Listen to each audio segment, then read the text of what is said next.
이제 아브라함 일행이 고향과 친척과 아버지의 집을 떠나 하나님이 보여줄 땅으로 온 지 10년이 되었습니다. 앞에 나오는 장인 창세기 15장에서 하나님께서 이 아브라함의 후손들이 400년 또 500년 후에 어떻게 될지 말씀해 주시고, 아브라함의 인생의 결말에 대해서도 말씀해 주시고, 또 구체적으로 가나안 땅의 경계까지 정해 주셨습니다. 아브라함에게 주실 땅의 경계까지 정해 주시고, 그 땅을 아브라함의 후손들에게 줄 것이라고 아브라함과 은혜의 언약을 체결하셨습니다. 하지만 여전히 아브라함의 현실의 상황은 10년이 지나도 변한 것이 없습니다. 오늘 본문에는 아브라함과 사레 부부가 하나님의 말씀을 자기 중심적으로 잘못 해석하고 적용해서 인간적인 방법을 동원하여 하나님의 계획을 이루려고 하는 이야기가 나옵니다. 저는 오늘 본문 말씀에 의지해서 하나님의 계획, 인간의 계획과 인간의 대안이라는 제목으로 어떻게 하면 하나님의 뜻이 이루어지는 삶을 살 수 있는지 우리에게 주시는 두 가지 은혜를 나누고자 합니다. 첫째로, 현실의 문제에 마음을 빼앗기면 인간적인 대안을 찾게 된다는 사실을 알고 주의해야 합니다. 오늘 본문 1절 다시 한번 읽어보겠습니다. 아브라함의 아내 사레는 출산하지 못하였고 그에게 한 여종이 있으니 애굽 사람이요 이름은 하갈이라. 아멘. 아브라함의 아내 사레에게는 자식이 없었습니다. 그런데 한 애굽 사람 여종이 있었습니다. 여기서 벌써 여러분들이 읽으셔도 뭔가 사건이 일어날 것 같은 느낌이 들지 않으십니까? 하나님께서 선택하신 아브라함에 대한 이야기를 하다가 갑자기 애굽 사람 여종, 사레의 여종이 있다는 이야기로 흘러갑니다. 여러분, 아브라함의 이름이 처음 나오는 게 창세기 11장이라고 우리는 알고 있는데, 그때 성경은 아브라함의 상황에 대해서 어떻게 말씀하고 계십니까? 우리 창세기 11장 30절 다시 한번 전의 시간을 기억하면서 읽어보겠습니다. 사레는 임신하지 못함으로 자식이 없었더라. 아멘. 오늘 본문 1절의 내용과 같습니다. 사레는 출산하지 못하였고, 이것이 아브라함과 사레 부부가 가지고 있던 현실적인 문제였습니다. 이런 현실 속에서 하나님께서는 아브라함에게 후손을 번성하게 해주시겠다는 약속의 말씀을 반복해서 해 주십니다. 그래서 지난 15장을 보면 아브라함이 하나님의 말씀을 믿음으로, 그 믿음을 하나님께서 의로 여겨주셨다, 그렇게 말씀하셨습니다. 그럼에도 하나님의 말씀을 아브라함이 하나님의 말씀을 믿었음에도 현실은 똑같습니다. 그리고 아브라함 부부가 현재 없는 것에 마음을 빼앗기게 됩니다. 아브라함 부부에게 없는 것이 무엇입니까? 재산도 있었어요. 금과 은도 많았습니다. 하인들도 많았어요. 가축도 많았어요. 부러울 게 없습니다. 동네에서 인정하는 그돌라오멜의 연합군을 쳐부술 정도로 그런 강력한 존재가 되었어요. 그런데 딱 하나 뭐가 없었습니까? 그렇죠, 자식이 없는 거예요. 하나님이 주신 것에 마음을 두지 않고 없는 것에 마음을 두게 되니까 하나님의 계획을 자신에게로 끌어와서 자신의 마음대로 그 하나님의 계획을 이루고자 하는 것입니다. 사레는 하나님의 말씀에 아브라함의 몸에서 나온 자가 내 후손이 될 것이라, 이렇게 후계자가 될 것이다, 상속자가 될 것이다, 이렇게 말씀하신 것을 알고 있었어요. 그러면서 사레가 생각하기에 오늘 본문에 보니까 하나님이 나의 출산을 허락하지 않으셨다. 그러니까 아브라함의 씨만 되면, 아브라함의 몸에서만 나오면 되지 않냐, 내가 아니라도 굳이 내가 자식을 낳을 필요가 있냐, 아브라함의 씨면 되지 않냐, 그런 생각으로 자손의 문제를 해결하려고 인간의 대안을 제시합니다. 오늘 본문 2절에서 3절 다시 한번 읽겠습니다. 사레가 아브라함에게 이르되 여호와께서 내 출산을 허락하지 아니하셨으니 원하건대 내 여종에게 들어가라. 내가 혹 그로 말미암아 자녀를 얻을까 하노라 하매 아브라함이 사레의 말을 들으니라. 아브라함의 아내 사레가 그 여종 애굽 사람 하갈을 데려다가 그 남편 아브라함에게 첩으로 준 때는 아브라함이 가나안 땅에 거주한 지 10년 후였더라. 아멘. 하나님의 부름을 받은 후 10년이 지나도 변화가 없자 스스로 사레는, 아브라함 부부는 하나님이 되어버렸습니다. 하나님께서 사레에게 출산을 허락하지 않으셨다고 한 적이 없는데 사레는 자기가 하나님이 되어서 판단했어요. 하나님이 나의 출산을 허락하지 아니하셨다. 사레는 그래서 인간적인 방법을 동원한 것입니다. 그런데 왠지 이 장면이 우리의 눈에 익숙합니다. 바로 아담과 하와가 에덴 동산에서 뱀의 유혹에 넘어가 죄를 짓게 되는 과정과 비슷합니다. 하와는 눈앞에 있는 선악과를 봅니다. 사레는 자신에게 있는 여종 하갈을 바라봅니다. 또 하와가 선악과를 따서 먹고 남편에게도 주니까 그도 먹습니다.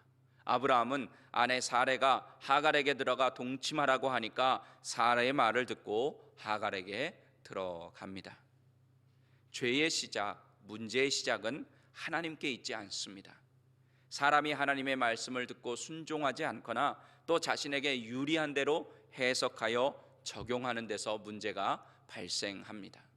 하와도 어떻게 해석합니까?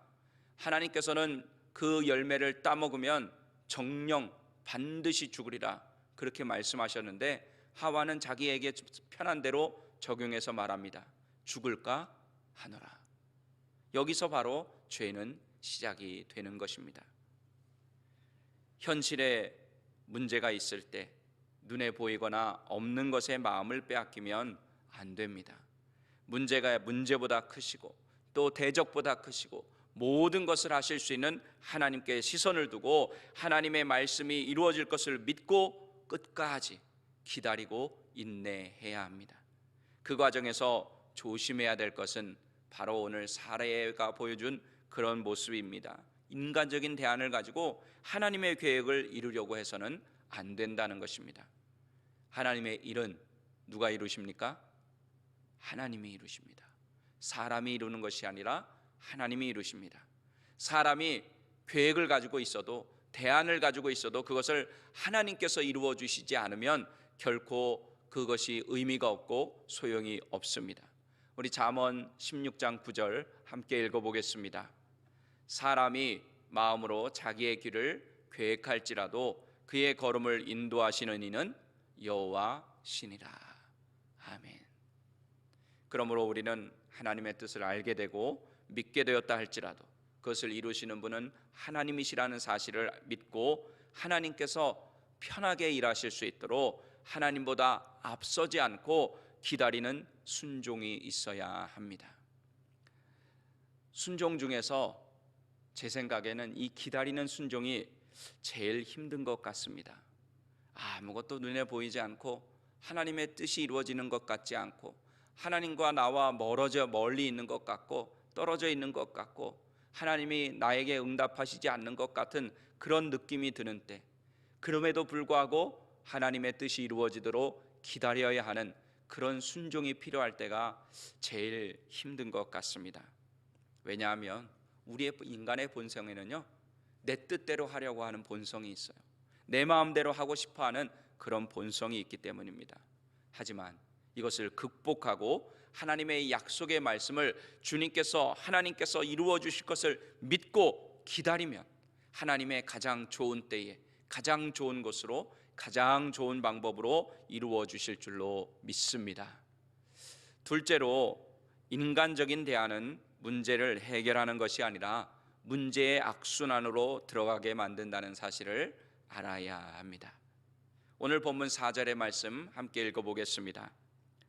아브라함이 하갈과 동침하였더니 하갈이 임신하매 그가 자기의 임신함을 알고 그의 여주인을 멸시한지라. 아멘. 하나님의 말씀에 순종하지 않고 인간적인 방법을 동원하면 당장은 일이 되는 것 같지만 오히려 그 방법이 부메랑이 되어서 돌아와 우리를 대적하고 우리를 힘들게 하는 경우가 생깁니다. 본문에 보면 사라의 인간적인 대안으로 아브라함의 후손이 잉태되지만 그것이 부메랑이 되어서 여종에게 멸시를 당하는 신세가 됩니다. 이때 사라는 자신이 종에게 멸시를 당하자 남편인 아브라함에게 화를 내고 아브라함은 사라에게 그럼 당신 여종이니까 당신 마음대로 하라고 책임을 떠넘기는 모습을 봅니다. 마치 에덴 동산에서 문제에 대한 책임을 서로에게 떠넘기는 것처럼 말입니다. 계속해서 오늘 본문 5절과 6절 함께 읽어보겠습니다. 사레가 아브라함에게 이르되 내가 받는 모욕은 당신이 받아야 옳도다. 내가 나의 여종을 당신의 품에 두었거늘 그가 자기의 임신함을 알고 나를 멸시하니 당신과 나 사이에 여호와께서 판단하시기를 원하노라. 아브라함이 사레에게 이르되 당신의 여종은 당신의 수중에 있으니 당신의 눈에 좋을 대로 그에게 행하라 하매 사레가 하갈을 학대하였더니 하갈이 사레 앞에서 도망하였더라. 아멘. 데이빗 플레이라고 하는 사람이 쓴 쓰레기 트럭의 법칙이라고 하는 책이 있습니다. 한글로 번역된 책은 아닌데 어떤 분이 이제 영어로 된 책을 이제 소개한 글을 읽었습니다. 이 책을 지은 사람이 뉴욕에서 한 택시를 탔던 경험을 이 책에서 소개하고 있습니다. 하루는 이 저자가 뉴욕에서 택시를 탔는데 뉴욕도 저는 아직 시카고를 가보지 않아서 시카고 교통 상황이 어떤지는 잘 모르겠지만 이 뉴욕의 교통 상황은 정말로 복잡합니다. 그러다 보니까 차선을 끼어들고 중간에 끼어드는 차들이 너무나도 많잖아요. 이렇게 자신의 앞을 끼어들고 오히려 욕을 하며 지나가는 운전자에게 이 택시기사는 혼잣말로 좋은 하루 보내세요, 평안하세요 이렇게 축복을 하더랍니다. 그래서 이 데이빗 플레이라고 하는 사람이 택시기사에게 왜 그렇게 하냐고 물어봤습니다. 그랬더니 이 택시기사는 다음과 같이 대답했습니다. 한번 잘 들어보시기 바랍니다. 저는 많은 사람들이 쓰레기 트럭 같다고 생각합니다. 좌절감, 분노, 실망 등 이런 쓰레기들을 가득 채우고 돌아다니는 쓰레기차와 같죠. 쓰레기가 쌓이면 버릴 곳이 필요한데 그걸 당신에게 쏟아버릴 수도 있죠. 개인적인 감정으로 기분 나쁘게 받아들일 필요는 없습니다. 만약 당신이 그 쓰레기를 떠안아 그걸 또다시 길거리나 집이나 직장에 뿌려대면 사방이 쓰레기 천지가 됩니다. 아브람과 사레는 문제를 해결하는 것이 아니라 쓰레기 트럭처럼 문제라는 쓰레기를 떠안은 꼴이 되었습니다. 그리고 그것은 쓰레기 트럭이 쓰레기를 버리는 것처럼 또 다른 문제를 만들게 되어 문제 천지가 되게 했습니다. 이것이 하나님의 사람들이 하나님의 계획을 인간적인 대안을 가지고 이루어 보려고 하다가 맞이한 결과입니다. 당장은 원하는 대로 되는 것 같습니다. 하지만 그것이 문제를 만들고 그 문제는 또 다른 문제를 만드는 문제의 악순환에 빠지게 되는 것입니다. 문제를 쓰레기처럼 떠안고 살아가게 되고 또 그 쓰레기를 어딘가에 버리는 그런 악순환을 겪는다는 것입니다. 우리는 이미 이 이후의 내용들을 잘 알고 있습니다. 이 사건이 결국은 아브라함만이 아니라 아브라함의 후손까지, 아니 수천 년이 지난 지금까지 안 좋은 영향을 미치고 있다는 것 우리는 알고 있습니다. 하갈에게서 태어난 아들, 그 아들이 지금까지도 아브라함의 후손인 이스라엘뿐만이 아니라 온 세상을 힘들게 하는 이슬람의 조상이 되고 맙니다. 반면에 하나님의 계획을 하나님의 때, 하나님의 방법으로 이루게 되면 놀라운 살리는 생명의 역사가 일어난다는 것을 우리는 복음서를 통해서 보면 잘 알 수 있습니다. 바로 예수님의 삶과 사역을 보면 그 사실을 너무나도 분명히 알 수 있습니다. 예수님이 누구십니까? 하나님 아니십니까? 삼위일체 하나님 아니십니까? 하나님의 아들이시자 성자 하나님으로서 자신의 뜻대로 해도 되는 위치에 있었던 분이셨습니다. 또 자신의 뜻대로 할 수 있는 권세도 있는 분이셨지만 자신의 뜻이나 방법대로 행하지 않으시고 하나님 아버지의 뜻에 순종하셨습니다. 마태복음 26장 39절 함께 읽어보겠습니다. 조금 나가사 얼굴을 땅에 대시고 엎드려 기도하여 이르시되 내 아버지여 만일 할만하시거든 이 잔을 내게서 지나가게 하옵소서. 그러나 나의 원대로 마시옵고 아버지의 원대로 하옵소서 하시고. 아멘. 그리고 예수님은 자신이 정한 때가 아니라 하나님의 때에 따라서 사역하셨습니다. 요한복음 13장 1절 함께 읽어보겠습니다. 유월절 전에 예수께서 자기가 세상을 떠나 아버지께로 돌아가실 때가 이른 줄 아시고 세상에 있는 자기 사람들을 사랑하시되 끝까지 사랑하시니라. 아멘. 이렇게 예수님께서 하나님의 때에 따라 하나님의 계획대로 순종했을 때 어떤 역사가 일어났는지 우리는 너무나도 잘 알고 있습니다. 예수님께서 십자가의 죽음이라는 하나님 아버지의 방법에 순종하시니까 그 죽으심으로 인해서 온 인류가, 여러분과 제가 생명을 얻게 되는 살리는 역사가 일어났습니다. 지난 2000년 동안 예수님의 십자가의 순종으로 말미암아서 생명을 살리는 선순환의 역사가 지금까지도 계속되고 있습니다. 반면에 하나님의 계획을 인간적인 대안을 가지고 이루려고 한 결과는 어떻게 되었습니까?